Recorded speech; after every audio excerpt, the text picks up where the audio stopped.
आज के कार्यक्रम में मेरे साथ मंच पर उपस्थित श्रीमान मनोज सिन्हा जी, उपराज्यपाल जम्मू कश्मीर श्री गोविंद मोहन जी, गृह सचिव भारत सरकार, तपन कुमार डेका जी, निर्देशक आसूचना ब्यूरो, श्री प्रवीण कुमार जी, डीजीपी सीमा सुरक्षा बल, और आज बोबिया चौकी पर उपस्थित सभी प्यारे बीएसएफ के जवान भाइयों बहनों और अधिकारीगण, आज यहाँ पर सरहदी क्षेत्र की निगरानी के लिए और आप सबके संवाद के साथ संवाद के लिए बोबिया चौकी पर मेरा आना संभव हो सका है। मैं जब भी बीएसएफ की चौकी पर जाता हूं, बॉर्डर पर जाता हूं,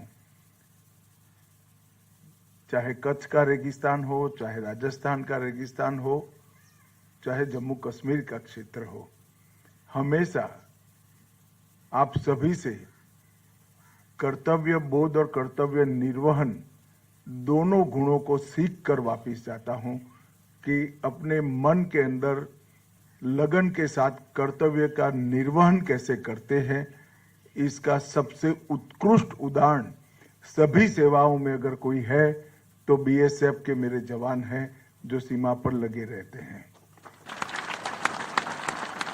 और ये भाव 60 साल के आपके पराक्रम युक्त इतिहास के कारण देश भर के जनता के अंदर भी आप सृजित कर पाए हैं। शायद आपका इतना संपर्क नहीं आता होगा, परंतु आज जब मैं बोबिया चौकी कठुआ पर आया हूं और कुछ सोशल मीडिया में मैं पोस्ट करूंगा, इसके नीचे की कमेंट्स आप जरूर पढ़ना। इसके नीचे की कमेंट देश के गृह मंत्री के लिए एक भी नहीं होती है, सारे के सारी कमेंट्स मेरे सीमा प्रहरियों के लिए होती है, इनकी बहादुरी और त्याग तपस्या के लिए होती है।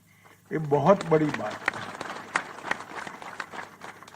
बीएसएफ ने 6 दशक में 1 महावीर चक्र, 2 कीर्ति चक्र, 15 वीर चक्र, 13 शौर्य चक्र और अनेक प्रशासनिक सम्मान प्राप्त किए हैं।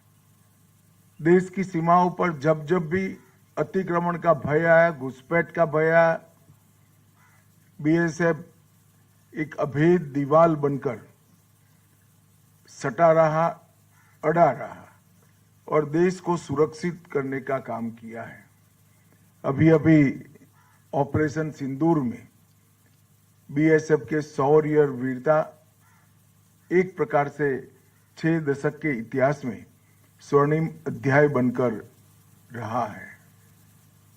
उस कठिन घड़ी में भी आप सभी ने हम सीमा के प्रहरी है ये भाव को हमेशा के लिए उज्जवल रखा और बुलंद रखा।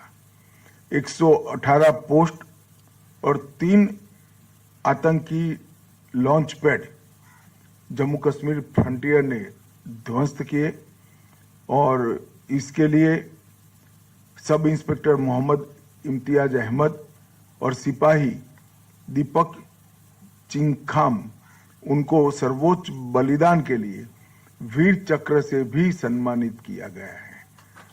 हम सब के लिए ये बहुत गर्व का विषय है। 16 गैलेंट्री मेडल और अनेक प्रशंसा पत्र इसी दौरान हमें प्राप्त हुए हैं। जैसे आप सभी लोग यहीं सीमा पर तैनात हैं, देश के अंदरूनी हिस्सों में भी, चाहे मणिपुर का दुर्गम क्षेत्र हो, नॉर्थ ईस्ट के कुछ क्षेत्र हो, या विशेष कर ओडिशा और छत्तीसगढ़ के लाल आतंक से पीड़ित माओवादी क्षेत्र हो, बीएसएफ को जहां जहां लगाया आपने अपने वीरता के परचम वहां पर भी गाड़े हैं और प्राकृतिक आपदा के वक्त भी पंजाब में बीएसएफ ने जो मानवता का प्रदर्शन किया और जनता के प्रति संवेदना का प्रदर्शन किया, मुझे जब पंजाब के मुख्यमंत्री मिलने आए थे तब उन्होंने स्वयं, वैसे वो हमारे दल से आते नहीं हैं, फिर भी उन्होंने कहा था कि बीएसएफ न होता तो हम सब की बहुत दिक्कतें बढ़ने वाली थी। ये बाढ़ में बीएसएफ ने पंजाब के नागरिकों की बहुत सेवा की है, बहुत मदद की है।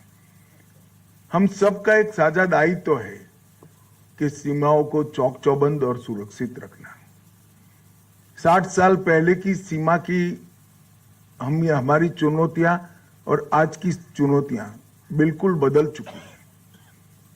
आपके शौर्य, आपकी तत्परता और ड्यूटी पर लगे रहने की लगन तो जरूरी ही है, परंतु चुनौतियां जिस प्रकार से तकनीक से उद्भव हो रही है, इसके तकनीकी समाधान भी हमें ढूंढने हैं।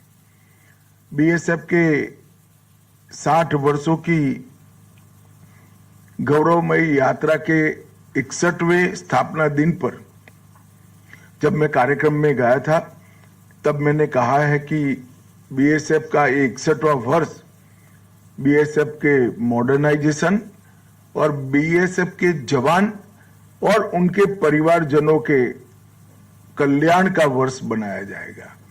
गृह मंत्रालय में एक टीम ये दोनों चीजों पर काम कर रही है।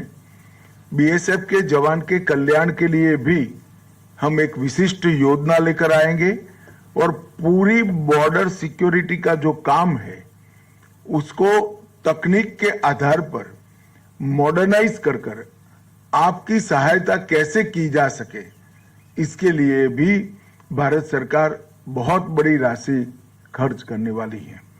मैं आशा करता हूं कि बॉर्डर इंफ्रास्ट्रक्चर और प्रयुक्त उपकरण आपको ड्यूटी निभाने में बहुत मददरूप होंगे और आपकी ड्यूटी का अच्छे तरीके से निर्वहन कर पाए, इसके लिए आपकी कठिनाइयों को भी कुछ हद तक वो कम करेंगे। सभी जवानों को मेरी अनंत अनंत शुभकामनाएं हैं। पूरा देश आपके कर्तव्य के निर्वहन के भाव के कारण ही चैन की नींद सो रहा है और सुरक्षित महसूस कर रहा है। मैं फिर से एक बार 60 साल में बीएसएफ के जितने भी जवानों ने वीरगति प्राप्त की है वो सभी को मन पूर्वक श्रद्धांजलि देकर मेरी बात को समाप्त करता हूं। वंदे मातरम। भारत माता की जय।